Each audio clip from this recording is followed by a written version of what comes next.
Hello, good morning, students.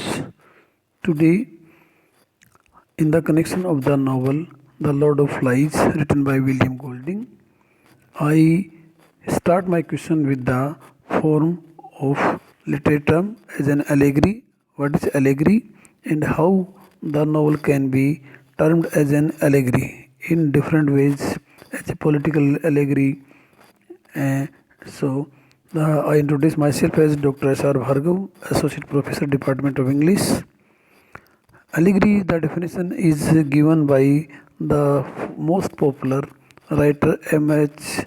Abrams. Before analyzing the novel as an allegory, let us have a look on definition of allegory. According to M.S. Abrams, allegory is a narrative, whether in prose or verse, in which agents and actions and something, the setting as well, are contrived by the author to make coherent sense on literal or primary level of signification, and at the same time to communicate a second correlated order of signification. So, allegory is a narrative, whether in prose or verse, in which agents and actions and sometimes the setting as well are contrived by the author to make coherent sense of literal or primary level of signification, and at the same time to communicate a second correlated order of signification. So there are historical and political allegories in which the characters and actions stand for historical personages and events. So, history and politics are involved in the form of allegory. In the second type of allegories, that is an allegory of ideas, central device is the personification of abstract entities such as virtues, vices, state of minds, modes of life, and types of character and places. So, abstract things in the form of noun comes. Lord of Flies is a beautiful fusion of these two types of allegories. Introduction. Lord of the Flies was originally titled The Strangeness Within and was published 29 years before Golding won Nobel Prize for Literature. So this is very important line that its original title was The Strangeness Within. It's a parody of a famous adventure story of boys in Ballantyne's Coral Island. In Ballantyne's Coral Island, three castaway boys cherish their sweet memories about the happy days they had spent on island. But Golding in his novel gives us a very bleak and pleasant picture of life. Golding already pointed out that his novel is not about adventures or happiness. He says Ballantyne's Island was a 19th century island inhabited by English boys. Mine was to be a 20th century island inhabited by English boys. Lord of the Flies is a perfect example of allegory. Allegorical aspect is achieved in terms of character portrayal, narrative method, events and themes. Golding ridicules the Enlightenment and its rationality. Golding was a contemporary of Adorno and Horkheimer, for whose the Enlightenment rationalism was nothing but a mass deception. Reason is nothing more than a construct set against unreason. He feels that civilization emerged after the Enlightenment is nothing more than a mask which covers evil inherent in human nature. So, the writer William Golding himself defines allegory and affirms that his novel is different from the novel written in the form of Ballantyne's Coral Island, and how three boys were cast away on an inhabited land and they enjoy their sweet memories. It's a political allegory. According to Dickens and Lawson, Lord of Flies is an allegory of a biopolitical or post-political society that elevates security to the most sacred principles of organization. It's also a political allegory as the two writers describe it as a post or biopolitical society. This is evident from the storyline on the backdrop of a socio-political condition of era in which it was written. The two clans the boys established on the island, those led by Ralph and Zack, explicate the two sides of the society. This one led by Ralph stands for institutionalized part of a society where people abide by rules and harmony is maintained. So on the island, two types of society are conceived and led by two different persons. Ralph stands for institutionalized part of society where society lives with the rules and regulations. And in the other, the island that is controlled by Jake. Lord of the Flies is an allegorical novel in that it contains characters and objects that directly represent the novel's themes and ideas. Each of the main characters in the novel represents a certain idea or aspect of this spectrum between civilization and savagery.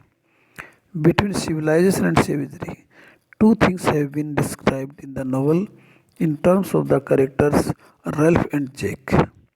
This episode explores the allegorical aspect of Golding's novel Lord of the Flies, achieved in terms of character portrayal, narrative method, events, and themes.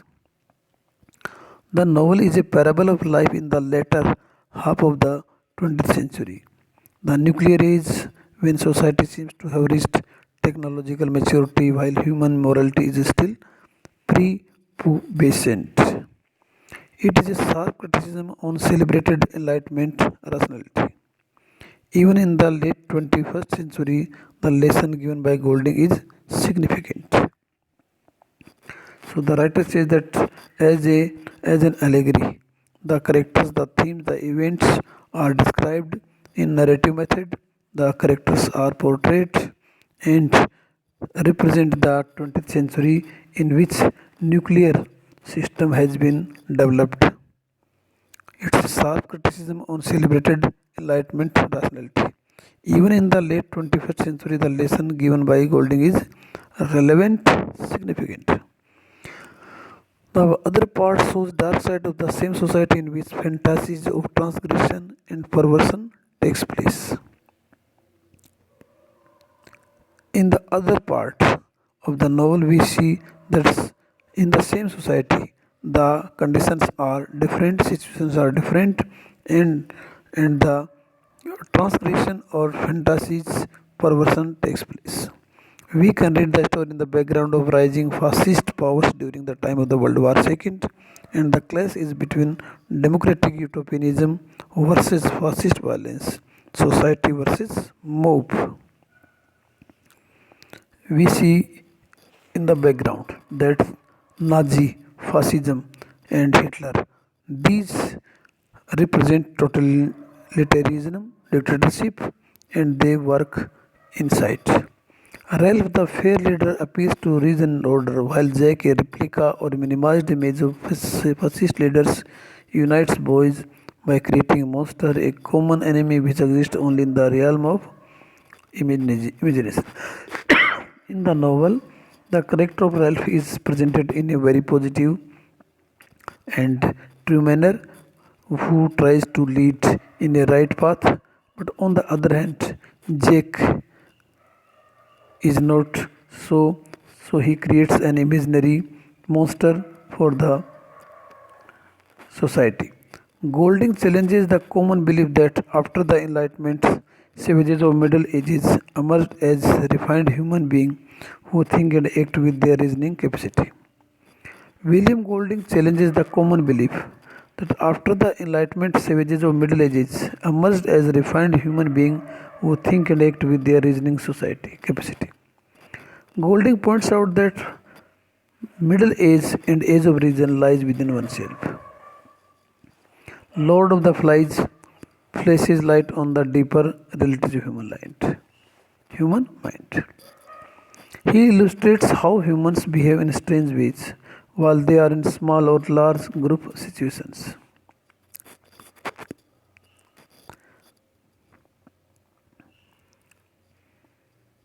When people forget about their mortal existence, they may wage wars till their death takes them away from this world. He illustrates how humans behave in strange ways while they are in small or large group situations. When people forget about their moral existence, they may wage wars till their death takes them away from this world. War is the destiny of every society which forgets about its existence. The novel is a parable of life in the latter half of 20th century, the nuclear age, when society seems to have reached technological maturity while human morality is still prepubescent. It is said that anti-Puritan dream is realized in Lord of Flies. Anti-Puritan dream. When Puritans lost their grip on power, people celebrated their freedom. Later on, this unchecked freedom led society into a state of perversion. This was visible in literature, especially literature of Restoration period. So the writer says that in this age, how the challenges come, how the people faced, and it is the destiny of the people to face the war. And we have seen in the beginning that allegory has been presented as narrative, whether it's in poetry or prose form. The representative of the allegory are agents, actions, and the setting. They try to move ahead with the communication. We have historical and political allegories in which the character and actions stand for historical persons and events. The meaning is to say that in allegory, the writer tries to represent his own views with the help of agents, actions, situations, and characters.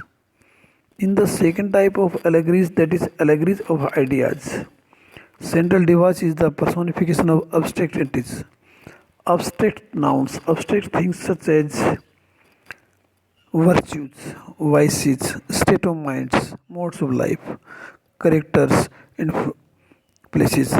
These abstract things are represented as characters, situations, and present the hidden meaning.